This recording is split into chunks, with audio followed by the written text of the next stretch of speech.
რას მალავენ ქალები?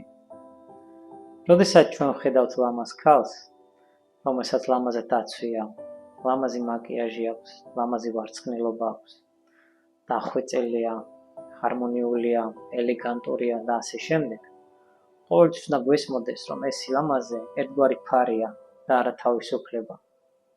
ეს შინაგანი სიჩუმეა და არა ბედნიერება.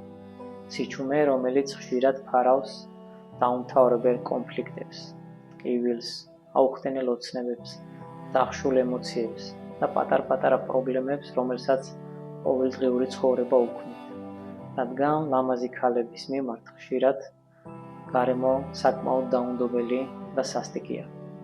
ამიტომ, როდესაც ჩვენ ვხედავთ ლამაზ ქალს, სილამაზე ყოველთვის ადვილი შესამჩნევია, მაგრამ არავის არ ესმის და ვერავინ ვერ ხედავს იმ სიჩუმეს, რომელიც მსგავს მდგომარეობას